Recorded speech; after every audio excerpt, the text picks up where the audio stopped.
Hey, everybody. Just wanted to do an update to this podcast. The Blackhawks played last night, so I wanted to get some of the stats in here from yesterday's game and add it onto this podcast. So the Blackhawks lost to the Blue Jackets 7-4. Ryan Carpenter had a goal and an assist. Philip Kirship had a goal and assist. It's really nice to see him kind of break through. Brett Connolly, Kirby Dach also had assists, which is nice to see Kirby Dach continue on his point streak that he's got going on to 6 games.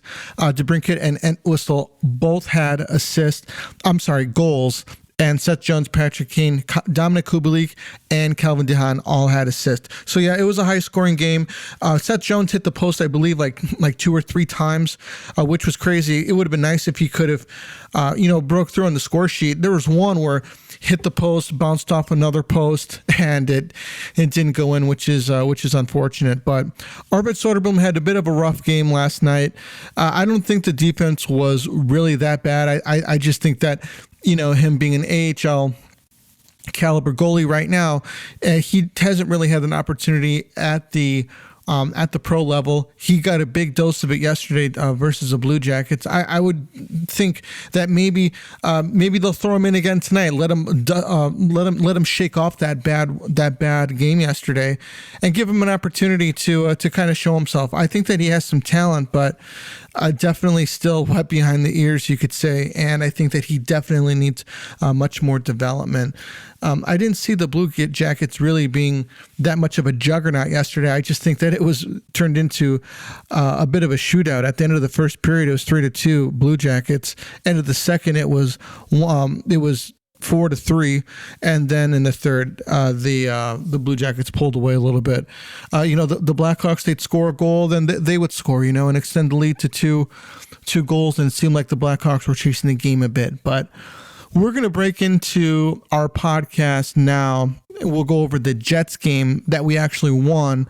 And if you were listening to this on Friday, the Blackhawks will be playing Dallas tonight. So hopefully we can get a win in tonight's game. So here we go. Cue the intro.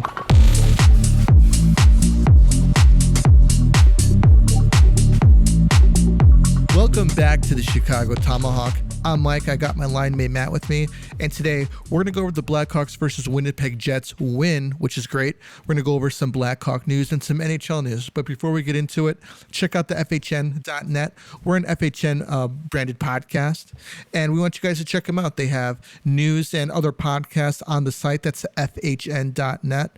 And give them some love. Give them a follow on Twitter. If you're not following us on Twitter, this is your first time, give us a follow. We'd really appreciate it, and hit the subscribe button. It helps out the podcast, and it helps you not miss out on future episodes. So, Blackhawks versus Winnipeg Jets. The game ended in 3-1, a win for the Blackhawks, but for the majority of the game, it was pretty tight. It was 0-0 for quite a while, then 1-0, and it was it's not quite one of those, they're up 3-0 the whole game, and Winnipeg scores late in the game. It wasn't one of those, but we got goals from Kane, Debrincat, and Hagel. Kirby Dach had 2 helpers, as well as Kane. Fleury had a helper on that one, as did McCabe. So man, how about that wrister from Debrincat, man? That's his 28th of the season. He's 5th in goals in the league. That was from the top of the circles? Yep, elite shooter. Wow.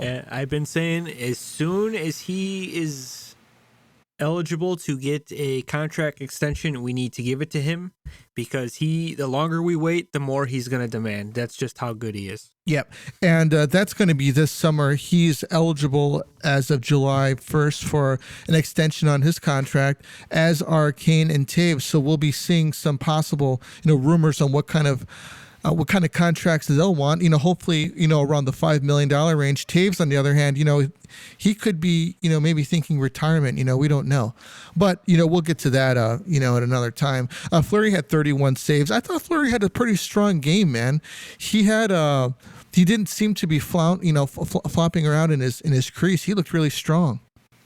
Yeah, he you know what, the last couple weeks he's been good. Obviously, St. Louis was a tough game. Yeah, but he's usually pretty consistent since the coaching change. I think he's been a very solid goalie. Sam Lafferty had a nice opportunity in close in the first period. I think this guy's got a lot of potential and just needs, that opportunity to break through, maybe like a little puck luck, so that he could start banging some in. I'll be honest with you, man. If Lafferty could score, say, 15 goals a season, I think he'd be a huge addition to the team. Yeah, that trade's working out great, I think. Not really sure what Nylander's, if he's even up on the big club in Pittsburgh, but this guy's kind of reminds me of a little bit quicker David Bolin. I could kind of see him taking on that checking role maybe in the future. I don't know what the Hawks have planned for him, but I'm sure he's going to be a cheap contract, cheap hit. It might be worth it to hold on to him. Yeah, 100%, especially if we can get him for, like $1 million or so. I mean, who knows? We got Hagel for 1.8. I don't know how they got that deal, that's why clubs are calling for him. They can't believe his value and the money and the term. It's crazy. Right. Murphy had a good game, saved an opportunity in the first. Fleury had made 2 saves.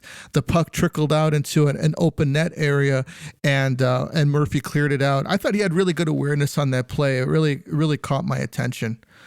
But and I'll be honest with you. I think Murphy's been pretty solid, man. He's been he just hasn't been noticeable in a bad way. And when I do notice him, he's making good plays, which is, what you want out of a defenseman. Yeah, I agree with that. I think on any other team, he would probably be like a third pairing guy, but, we don't really have the depth like other teams do. So he's a pretty decent top 4 guy here. Yeah. So Marc Andre Fleury, we're going to move on to our Blackhawks news. He had an interesting interview with Phil Thompson from the Chicago Sun-Times. Now, I'm just going to paraphrase this, but, Marc Andre Fleury said that he enjoyed his time in Chicago. He hasn't had any discussions with the Blackhawks personally, but he believes his agent has. He wishes the team was winning more and higher in the playoff race, and he loves his teammates, and the fans around town have been very good to him. And, that kind of says a lot about a guy, because, they do play games and they practice, but they also have like their personal lives, and if they're out and about town and people are spitting at them, I'm sure they're really not going to want to aren't really going to want to stay. But I think that it's pretty interesting that that he doesn't want to get traded because he wants some stability for his family, and at his age, that's completely understandable. But if he does get traded, he wants to go to a team that's looking to win. As we mentioned in our last podcast, he's turned down an opportunity to go to the Capitals. Number one, I don't think that they're in a position to win anything this year. Number two, as Matt has mentioned, considering the wars that he's had with Washington over the years during his time in Pittsburgh, I don't think it's really too surprising that he would turn down an opportunity to go there. I think that he would turn down an opportunity to go to Edmonton as well. This is just me speculating, but I don't think that he wants to. I think that he'd want to go to a team like maybe Colorado. Maybe I would think that he would definitely want to go to a Blues team if they needed help or if they're looking for something like that. But he also mentioned that he wants to play for another year. Now, here's something for us to think about. We're talking about Marc Andre Fleury leaving now and in the trade deadline, but he's talking about maybe not leaving and sticking it out for another year in Chicago. If that happens, let's talk about the team a second here. We've got Debrincat, we've got Hagel, we've got McCabe, we've got Seth Jones, we've got Connor Murphy, we've got who else do we got here, man? Kirby Dach. And I would probably say these are the pieces, and Kevin Lankinen. These are the pieces that I would probably say would be like the core of their team right now of what they would want to build something around. I'm not sure what's going to go on with Tyler Johnson. I don't know if he's going to want to come back for take a cut to play again. Not sure where his health is at, going into next season. We're just going to speculate for next season.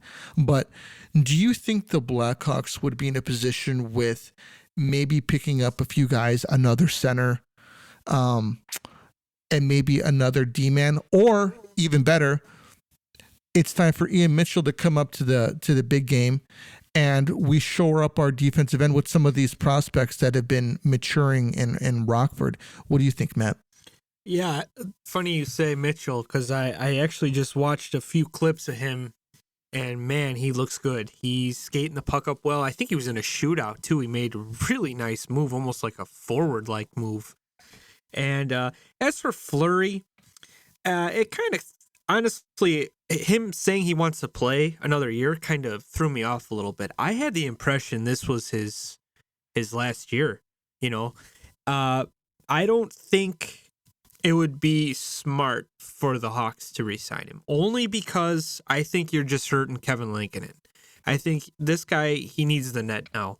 You know, it's kind of, if you think about it, it's been a wasted season for him. He's been hurt.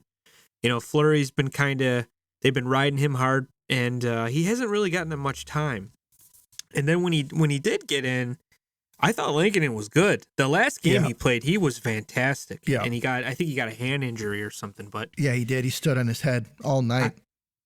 As much as I like Fleury, and I would love to see him play again, I think this will hurt Lankinen's development. And I think sooner or later, you have to give him that net. He's got to take it, like we did with Crawford.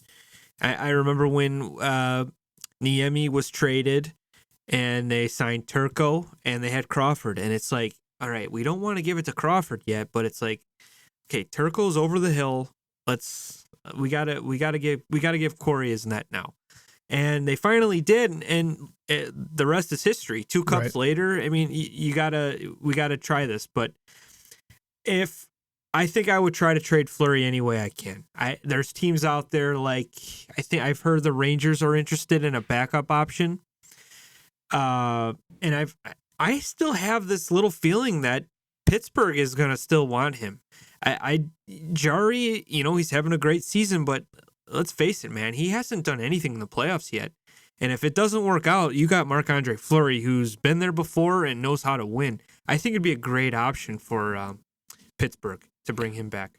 So let me ask you, what if Fleury is like, you know what, I want to stay in the league another year. I'm going to sign a cheap deal. And you know what? If it's time for Kevin Lankinen to take the net, that's fine. I just want to play. I'll be a 1B. Would you take him at that point? I don't know. I'd rather get the value. I'd rather get like a asset in return for him. Okay. So say Marc Andre Fleury moves on.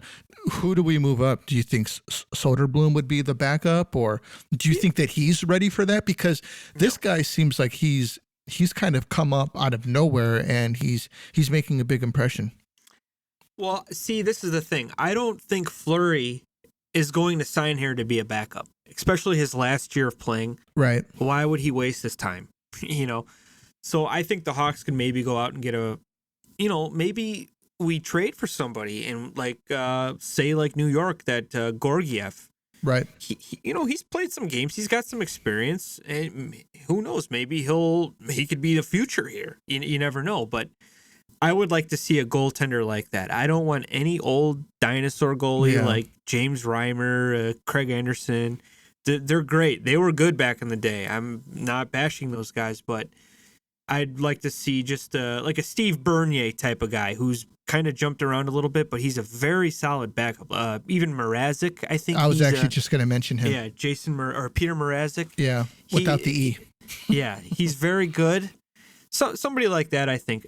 I mean, I love Fleury. It's been awesome watching him. He's so likable, great pro. I mean, I'm sure all the NHL players, if they took a vote saying who's the coolest guy in the NHL, he would probably win.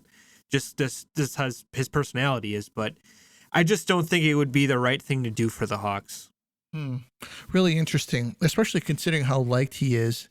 I think that him saying that he wants to play another year has really kind of, thrown a monkey wrench into kind of everything in a way, because I thought that it was going to be Lankinen's net next year. But then at the same time, Lankinen's got a hand injury now. How long is it going to take for him to come back from that rehab? All of that stuff, Yeah.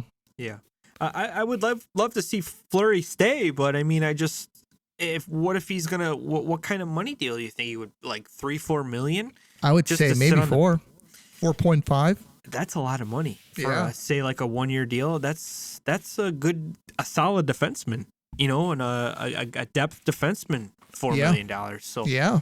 I think that's something that, well, the thing is, like right now, it's kind of hard to talk about an extension or a trade when we don't even have an official GM. I think Right. they got to get this going because like news like this just makes it harder for the Hawks. It does. It does. Yeah. And, ironically that you talk about the GM, the Blackhawks came out today that they have said they've been interested in Teresa, I'm sorry if I say this wrong, Resch. I've seen it said it a couple ways.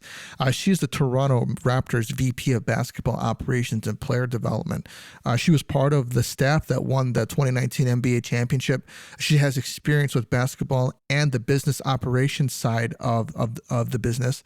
Has a good reputation. Has been said to be a high-level visionary type thinker and long-term planner. And these are a lot of things that you kind of want to hear from the talent that you're looking to bring in. How does basketball translate into hockey? I'll tell you what, there are some similarities. They both have a grind of a season, of an 82 game season. But as far as that, maybe she could see things from maybe a different development standpoint on hockey players. I don't know, man. They're definitely thinking outside the box. I like some of the things that I've heard about her. What do you think, Matt? Yeah, I read a TSN article about her, which is great. Good for her. She's very successful, but like you said, the only thing in common with basketball and hockey is the 82 games. Right. They're different athletes. Sorry, I watched a guy yesterday get hurt and it didn't even look that bad, and then you see a guy, taking a shot to the side of the face, and he's just puts a cage on it, comes back. There's definitely the toughness is definitely different. Yeah. But as for her, I mean, it's cool. I just don't. I'm not a fan of the other sports coming in, even the baseball. It's totally different. Hockey's always you need a hockey-minded person. I think it would be cool if she agreed to come in and be like an assistant, and give some different perspectives. But ultimately, I think you need a hockey-minded GM. Yeah, I would probably say another commonality between basketball and hockey is that just the grind, the grind on the body and trying to keep it in shape for the 82 games and then to push through the playoffs. I would say it's more than baseball. You play just about every day, but you're standing about 75% of the time, aren't you? And spitting seeds out. And spitting seeds and chewing gum and staring out into the stands. And getting paid more. You're going on the DL on the IR for 55 games and you get paid, So yeah, man, I like the outside the box thinking. I like these people because I like that they bring different ideas to things where it might spark something in like a hockey guy. It's like, oh wow, I've never even thought of that before. Here, this is how we do it in hockey. What do you think? It's like Moneyball. They're trying to find those types of, like they said at the end of that movie. You can't change the game, and he never won, did he? Billy Bean never won. So no, he kept them competitive on really cheap though. Yeah, with the analytics that was cool, but in the end, it's all about getting the rings. You know what though? They wouldn't pay though. They wouldn't pay for big name guys. That was the thing. He did the best he could with what he had, and he used a fresh mind, and it worked. Yeah. Getting to the playoffs, they win 21 games in a row, which is very impressive for baseball. It's crazy. Honestly, any sport, 21 games in a row is awesome. But I think looking at all these names out there, I think my new favorite would be that Matthew Dach from Tampa Bay. Okay. I think this guy has been in a winning culture for a long time. He had obviously Stevie Y before. I think the new GM is Brisebois, I want to say. And, he makes some good moves. He signed some guys to some fair deals. And I think this guy has been around a winning culture for a while. I'd like to see him bring that here. And even, they draft well too. And he's in on those meetings. That's huge. So I think, honestly, if they have the best goalie in the world, they have the best defenseman in the world, and they have some pretty damn good forwards too. That's really impressive to put that all together and, being able to keep them. I know they had to get rid of some other pieces, but they're still good. It's not like the 2010 Hawks team where we had to pretty much dismantle the whole roster, and we barely made the playoffs the next season. Tampa is consistent. They've been so consistent since we beat them in 2015. Right. So that's somebody I really like, and I'm hoping that they give this guy a bigger look. So moving on, Jonathan Toews has started working out but isn't ready to come back yet. He could begin skating soon, so it looks like he is starting to improve a bit. Toews' concussion issues from a few years ago have pretty much stayed at bay, and he hasn't had any issues with that. Thank goodness. But we're hoping to get him back soon and healthy. If Toews is going to start having concussion issues, man, I mean that pretty much, kind of. What does he want to do? Hang him up. Yeah, it's not worth it. Especially after the career he's had. I'd hate to see him, have some long-term issues. Yeah, I don't want to see him go down like that. I remember his 2 concussions were from 2 dirty plays too. Yeah. Willie Mitchell out of the box, and Joe Thornton just shot to the face. Yeah, it was just a joke, and nothing happened to those guys. Not a damn thing. Yeah, I think the league was a little different back then. Yep. So Kirby Dach could finally be progressing forward in his development. Dach has 5 points in his last 5 games and is starting to shoot the puck a bit more. These are great because he's usually a pass-first guy. So if he's coming in, you could pretty much guarantee he's going to pass the puck. But if he's shooting it now, that's going to change how he's defended. And if he's being defended differently, then he can, pass it off on the wing to, a shooter like Kubalik or even Kane to bury it. He's been playing good on both sides of the ice as well. Defensively, he's using his stick well, and offensively, he's using his skating to create opportunities, which I really, really like. I don't know what it is, but maybe he's starting to buy into his own legend a little bit, and he's just out there grinding away. But it's great. The only thing is his faceoffs need a lot of attention. I think he's at like 38% at the dot, and that really needs to improve. We've been really lucky having a Taser on the team for so long, taking those faceoffs and practically being at a 60% clip year in and year out. What do you think about Dach's play? Yeah, I think he's playing with more confidence. You could see he's happy. He's contributing. He's getting excited out there, and just take the pressure off yourself. I mean, if you think about it, it's kind of the season's. I don't think they're going to make the playoffs, so go out there, just try to get better for next year, work on your game, and you got really nothing to lose right now. So just go out there and have fun with it. Think of this, Matt. If Kirby Dach was say 55% from the dot, could we really complain a lot about him at this point? After the last 3-4 games, no. Beginning of the year, I think he was still hurt, nursing that wrist injury, and who knows? Like we said, the Hawks, they really rushed him. Not the Hawks, Bowman. Yeah. Bowman had no other options, and he had to get him on the roster as soon as possible. They rushed him, but this is a guy that you gotta protect. Look at Reichel. What they're doing with Reichel right now is what they should have done with Dach. They should have protected him, give him a little taste of the show, and say, all right, we're going to send you back down. Keep working on your game. Reichel's having a great season down there. I think he's got 17, 18 goals. So he's on pace for maybe 30 this year. So in the AHL, but I it's too late now. The Dach's here, so just cherish him. Take care of him. Yeah, I agree. I think that he still has a ton of potential that he could live up to. A lot of people are looking to write him off, and I'm just not willing to do that yet. Now, not yet. Are we going to give him the 8.5 that Jack Hughes is getting when it's time for contract time? No, absolutely not.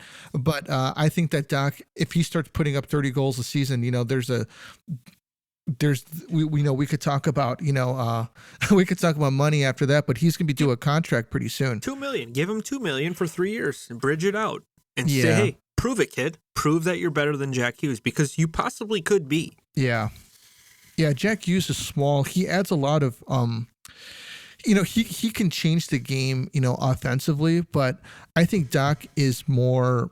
I think that he's more effective on both the defensive side and the offensive side of the puck. I think he can be. He can be a difference maker, winning faceoffs, hunting down pucks, shooting the pucks, setting up guys.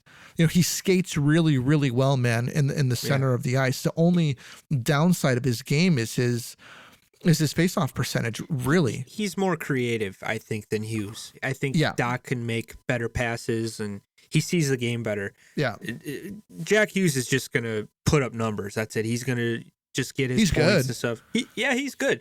At $8 million, though, no way. No way. For 8 years. 8.5. All that the Devils did is make it harder on all these other teams, though. Yeah. Because now, look at Brandon Hagel could be like, Jesus, I should have just been patient. I got double the amount of career points than this guy already. So yeah, thank God we got him for cheap. We're gonna have to pay him 6.5, man. It's insane. It's just crazy. And the Devil, they're gonna regret that if he's putting 50 points up a season. That's not $8 million worth. But hey, they believe in their guy. Good for them. But it's just making it harder for these GMs, though. What makes it worth it, man? What is like the point threshold of production that makes $8.5 million worth it as to a player for you? I think if he put up 35 goals, maybe 80 points, 82 point a game type of guy, okay, that's I understand. Yeah, we gotta pay the guy because if he's gonna be putting up a point a game, that's helping our team. But how many points did he have at the time when we talked about it? Like 50 career points? Yeah, in like 3 seasons. That's not. Come on, man. They got to get the bridge deal back in for these young kids that are just demanding a crazy amount. But they offered it to him. I don't blame them for taking it. I would have done the same thing. I would have taken it. Yeah, for sure. But come on. I guess if you have the space and you're having trouble drawing fans and, you could do it. But, geez, like, look, these kids that are coming up now that are like Trevor Zegras, he's putting up good numbers. What's he going to – that's his friend. Yep. Jack Hughes is his friend. Yep. He's got more skill than Jack Hughes. We've seen his – How does he not ask for 8.5? And you know what? They're probably going to give it to him too. They probably have to. Yeah. They're going to have to. I think he's got 2 years left, but who knows if the game grows and the salary cap's going up, they might have no choice. Yeah. Zegras he's a great player, man. Yeah, he's got a good personality, and it's a shame he's on the Ducks. I'm not bashing the Ducks, but they don't get the press like, say, the Hawks, Tampa, the Maple Leafs, the Bruins. If he was on a big market team, he could be the face of the NHL. Yeah, if he was on, do you think that him being on a big market team might hinder his production or maybe his development? No, I think he'd be even better. I think he's like a Kaner. He loves the spotlight, the Hollywood type of vibe. Yeah. And I think he'd be a great face to the NHL. And he went out to that All-Star game. He was that ridiculous like lacrosse deke he did on the ice. That's amazing, dude. Not a lot of guys can do that. And he's just a kid. Yeah. So this guy doesn't even look like he got his driver's license yet. That's how young he looks. So same thing for Dach, man. But that's awesome for the Ducks. They got a great player, and they got a good little team too. They were red hot at the beginning of the season, and I knew eventually it's just. You got an old captain who's a great guy. I like Getzlaf, and he's a good leader for these guys. But they're up and coming, man. So hopefully they can get a couple wins in the near future. But they got some good pieces. I'd say they got better pieces than the Hawks do right now. I think of Phil Kessel, and he was good in Toronto, but I think that he played his best hockey in Pittsburgh. Oh yeah, if the less pressure. Yeah. There's pressure, but not Maple Leaf pressure. Not like Toronto. And you get to play alongside with Malkin, who was pretty much healthy for that. Yeah, those stretches they had. And he's just a shooter, and he can, for a fat dude, he can gun, man. He can skate. He's another name that we got to talk about because I think he's going to end up on a playoff team, and he's going to. His numbers aren't crazy this year, but he could play. He proved he could play in big games. Yeah, I'm a fan of his, man. I think that I think that he could really turn it around for a team that's looking to be competitive in the playoffs to add some offense to them. I'd like to see him go back to Pittsburgh. Yeah, too, I was man. just going to say that. Yeah. Sidney Crosby just scored his 500th goal against the hated Flyers. What a coincidence, huh? 50th career goal against the Flyers, and it was his 500th. Crazy. That's so funny because his cap hits $8.7 million. Yeah, he took that deal because it was his number. Right. Yeah. That's funny. He's lived up to the hype, man. 100%. 3 Stanley Cups as captain, 1,000 points, 500 goals. He just pretty much sealed, which he didn't even need to get 500 goals to get. He's a Hall of Famer, no doubt about it. And Pittsburgh's lucky. Taves was... I think if Taves was healthy and more consistent, he could be a 500 goal guy too. Yeah. Just at the beginning of his career, he looked like he was more of a shooter and a goal scorer, but it just didn't really turn out that way. I'm still grateful for the 3 cups. He's like our Crosby, but man, I think Crosby could play till he's 40 and still be a point a game guy. Yeah, which I think is so just too. impressive. Just the way he takes care of himself. He doesn't really get hit much because he's just so good. He's like almost like grease. You try to hit him, and he just kind of rubs right off you. Yeah, he does. Yeah. It's really funny. Like his skating ability, that he kind of weaves in and out. He'll open up his hips and turn around guys. And he'll kind of go in a circle in a way around in the, by the circles. But he doesn't get like laid out. No, never. And that's what makes him. It's like Nicholas Lidstrom. He was the same way when he had the puck, and just very smart player. I think he'll put up a point a game till he retires. Yeah, Taves and Crosby are I think they're 2 different types of players. Taves, I think that his defensive abilities around the puck really started to stick out. As the Hawks were becoming champions. And I think he just went with it. I think that it was natural for him and he really took to that. Crosby, on the other hand, isn't as good as Taves is on the defensive side of the puck, but he's an offensive dynamo. I'm not saying he's not responsible defensively. I'm saying he's not as good as Taves was defensively. Yeah. But he made up for that on the offensive side of the puck, and he set guys up. Taves had some good point numbers, during his time too. But injuries I think have really plagued him through his career though. And Sid had that 18 months to 22 months of concussion issues. They took their time with it, which was the smart thing to do. And he came back and he hasn't had any issues since they put those issues to rest. Taves, they did the same thing with Taves. They kept him off and until he was really ready to come back, and he did. And he's been successful, since. So yeah, man, I hope that, if he's healthy and come back, he can, because he was really starting to turn it up, man. He was turning it around. You could tell that his fitness was better and he was more adapted to the game than he was at the beginning of the season. So Toffoli scored in his debut. Man, I still can't believe what they gave up to get him, though. Matt, would you have paid the price to get Toffoli? If you're going for it, yes, and you're gonna you're going for a Stanley Cup, you're going to be getting a high draft pick, I think it's win-win for both teams. And Tyler Toffoli, he's played with Sutter. He's a Sutter guy with the Kings, 2 cups. I think it was a great trade, and I think it's a good trade for the Canadians, because when you're bad and you need first-round pick talent, and that they're going to stockpile, I think they're going to get probably 2 more first-rounders. Wow. So they're going to be in good shape. Why don't you break down the rest of the NHL news for us, buddy? Sure. We got Ben Sherratt and Petrie from the Canadians also on the trade block. They could also draw first-round picks. That's what I was just saying. I think that Ben Sherratt is I think he's injured right now, but a lot of teams were calling about him because he was very good in the final last year against the Canadian or the Lightning. And that's when he got noticed very, the league was very into this guy. And I think he's going to land somewhere, and the Canadians probably will get a first rounder for him for sure.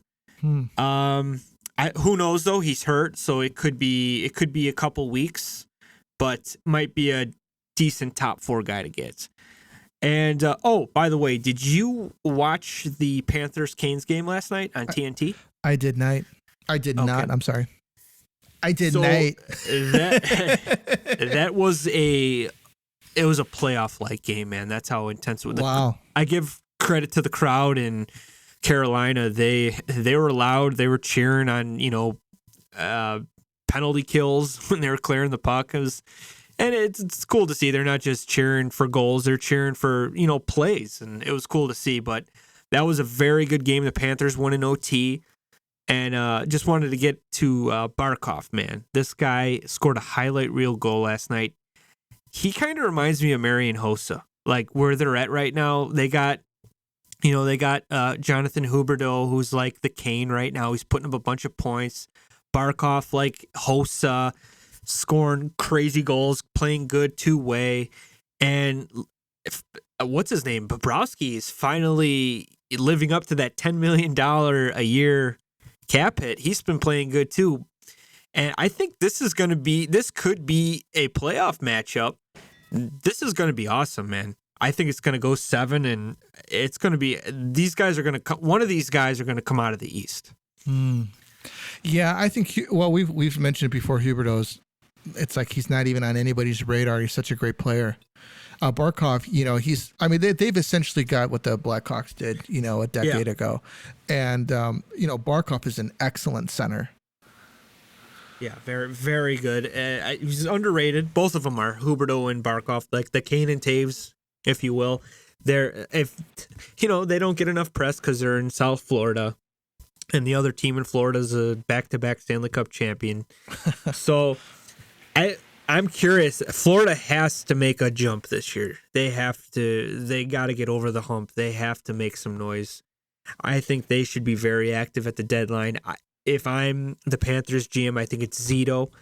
I'm calling Dallas. I'm getting Pavelski because I want a big name, guy that's clutch in the playoffs. I think he would fit in perfect on the Florida team. He's a finisher, especially on that team, dude. If he won't have any pressure.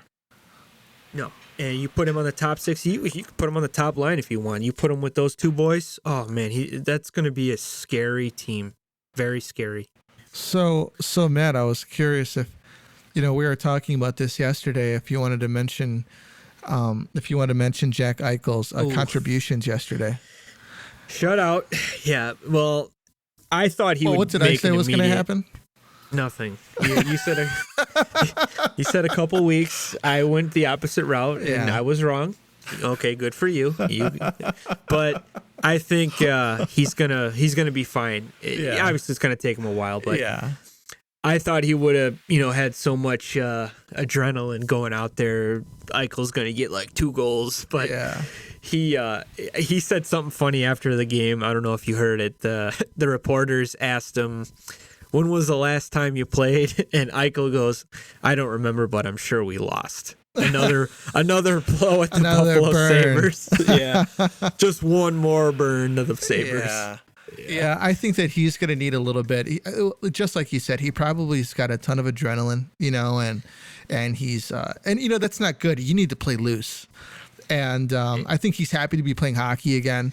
And I'm looking forward to seeing what he does. I didn't think that he was going to do anything yesterday just because it was his first game back. And it was the Avs. Maybe they should have, like, you know what? We're going to put you in against the Sabres or, something like the Coyotes. Go out there, kid. Have fun. This is a big game for both the teams. And Colorado's a powerhouse. I can't stand them or their fans. But their fans are pretty funny on Twitter, actually. They Kirby Dach sucks because he got blown away by Cale Makar. Okay, Cale Makar blows everybody away. So he does. Congratulations. When was your last Stanley Cup with Patrick, with the All-Star team, the Western Conference All-Star team? Come on. Yeah, no kidding. Nathan McKinnon, hasn't done much in the playoffs, so let's see what you guys can do before you're going to talk all of this crap to the poor Blackhawks fans. So we'll see. Go Blues. Yeah, I think that they're going to meet in the playoffs, man, and I think the Blues are going to come out on top. I hope so. Well, cool, man. Well, everybody, that's all that we got for you tonight. Do us a favor if you haven't, hit subscribe. Be sure to follow us on Twitter if you have not. We respond, practically to everybody. If you want to come on and talk shit or whatever, it's all good. But thanks again for listening, and we'll catch you on the next one. This is the Tomahawk, and we're out of here.